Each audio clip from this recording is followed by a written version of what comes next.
Hi there. This has been a really educational month of poems for me, in truth, in actuality, um, because I'm noticing something about if you look at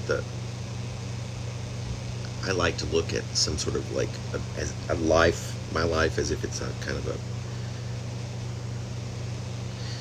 squiggling line, and if I think about the very low depths of the worst part of it, which I've gone through, I would imagine, I can say, in the last 20 years, it it was during that part of my lifetime that I was at my lowest, um, and probably during that part of that I've been at my highest. But anyway, nevertheless, you think that you're at your worst point, and you can look back and you know that this was the worst that you'd ever been through, or whatever, in a way. But what I think that my reading these poems are making me realize is that, and I've been not. This is not the only thing that's making me realize this these days. I'm doing a lot of. I mean, I go to therapy. It's something I'm thinking about a lot. I'm trying to get a job, and so I'm trying to figure out what it is that's been causing the issues in my interviews, because I get tons of interviews, but I haven't gotten a job in quite some time, and so. To put it to very succinctly and briefly, without going into too much detail, I suppose. But anyway, because I could talk for a long time, and I will. But I guess if you go through a low point in life, I suppose, when you feel like you're kind of much better, that's kind of when you really, the rest of you, or the body of you, deals with that low point. So you're kind of going through that low point, not till then, because you're kind of having to use the fight or flight stuff to get through the stuff that you were going through when you were at your low point. That's all I really wanted to say, is I'm sort of seeing how it's kind of an echo. The reality of you is sort of an echo of the real reality of you, or something like that. Does that make sense? Maybe not. It does to me, and it's quite fascinating all of a sudden to me. This poem was posted Sunday, April the 21st, 2019. It is anachronism number 2838. And it, in quotes, with a question mark at the end, the title is her name really Meerkat? Says the man who just asked if I really want to have a family. So, as to be decisively dismissive, I dissolve into my tiny computer and wonder irritatedly what back to form must mean with regard to one of my favorite film directors. Back to form? When did she ever lose it in the first place, her so-called form? Is this petty of me, I wonder? Given that it is at least a backhanded compliment, yes, given my trail of consciousness. Petty is much too small a word, but petty? Like the ritual that for decades now has given me unfathomable amounts of joy, watching film trailers. It's a true story, that's me. For hours sometimes. Only these days it's only the trailers, just like it's only me.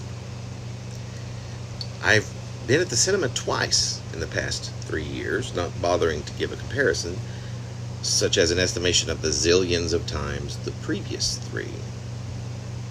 Occasionally, I've taken Netflix up on a free month or two, but even then, I can't, but almost absolutely cannot watch anything in there. Fortunately, this phase has passed, but that was true for a while.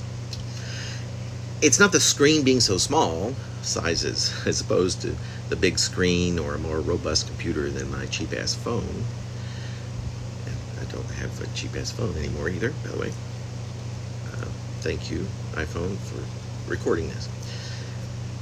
My dismissal of the surroundings of my present, the questions that demand decisive answers, my retrieval into the celebrity of the small screen, this meandering, this me being just me, and most specifically only me, only now, since I just tore my back, I'll be going on an indefinite leave.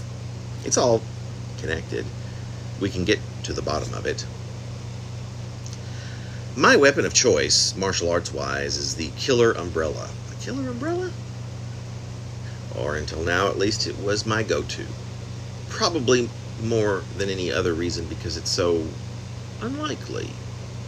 In that historical Hong Kong, etc., martial arts flick cinematic genre's way, even in that specifically unreal universe, it is not only original, true historians might disagree, given true origins and such, which I don't really know, but it is outlandishly imaginative and just plain beyond this guy's, my version of reality, by which I apparently do not mean reality, interestingly enough, but I'm thinking more in terms of what it was, what it is, and what it could be.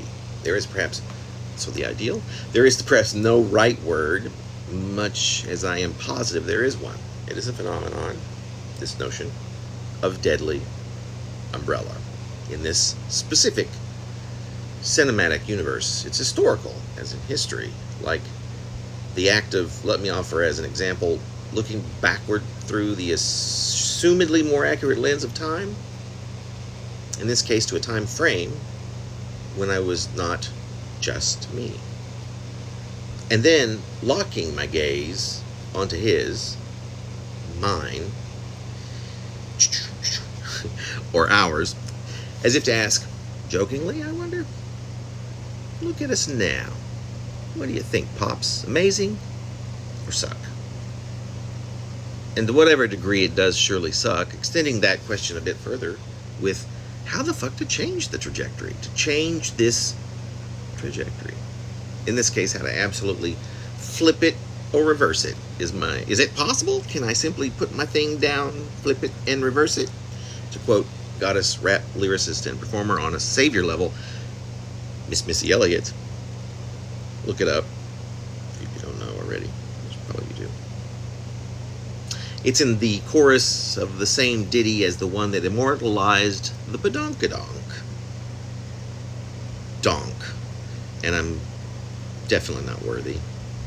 Boys, boys, all type of boys.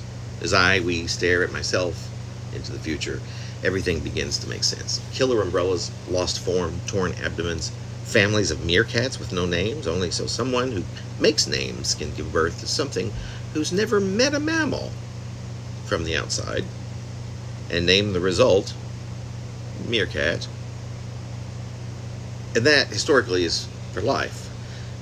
Unless you're Madonna or Gaga, but frankly, why would one ever try to erase such a fabulous given name?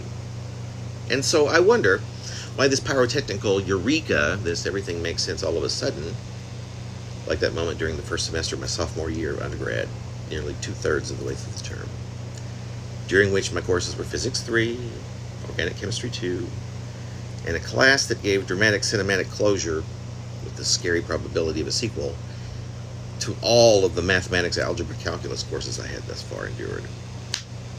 Everything makes sense sometimes, right? Or am I the only one? Do we not each have these moments? I suppose I would not know, but did you know, as I now do and am compelled to share because internet, and because why bother to correct me if I'm wrong on this point, given where it has gotten us thus far, by which I, of course, mean gotten me, that for the two lines after that one I quoted above, the Missy Elliott flip it and reverse it quote from the chorus of the song that I say immortalized, badonkadonk donk, that she then just repeats that line, but in absolute reverse. She flips it, and there are two lines of that flat-out, flipped-out line. And then, end of chorus, next verse.